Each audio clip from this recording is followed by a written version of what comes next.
Magandang hapon po mga kasaka. Ayan. Update ko lang po kayo sa aking napakalusog na patula. Ayan. Nataas na po siya, malapit na po siya makarating sa taas. Ayan. Ayan. Yan po ang lulusog po nito.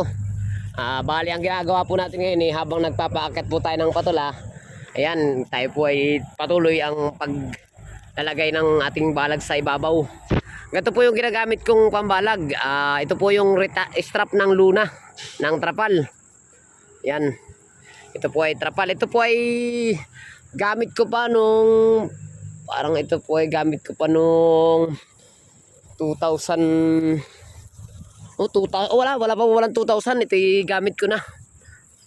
Yung panahon pa po ako ay naghahalaman po sa Barangay Binhaan. Yan, ito po yun oh. Ito po ay mga dati ko pang pinagkalasan.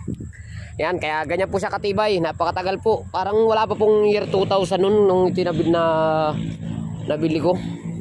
Napakadami po yan. Nagamit ko na rin po pati sa passion fruit. Bali, patatlong gamit ko na po yan dito.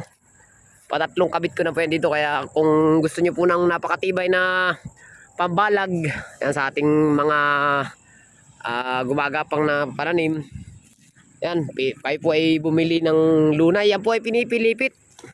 Ito po ay pag mabibili nyo, malalapad. Ang lapad po siguro mga 1 inch, ganun. Pinakamalapad na yung 1.5. Tapos ang ginagawa po namin yan, pinipilipit namin yan sa grass cutter. Ang gamit ko nun grass cutter po. Tapos may isang katulong siyang tagahawak para pagpipilipit. Yan. Update ko po kayo. Tama, napakaganda oh. Yan.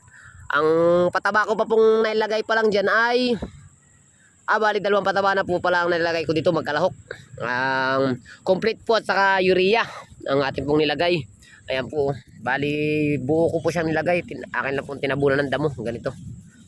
Para po matagal siyang matunaw para utay-utay. Yan. Bali hanggang dito lang po. Ayan. Napakataba po natin patula. At ako po ay magkakabit na ng ating balag. Ayan. Yan po. Kita nyo naman, napakalawak nitong aking babalagang ito. Ako po'y sulod dito. Ayan. Thank you po for watching. Happy farming. Mabuhay po ang magsasaka.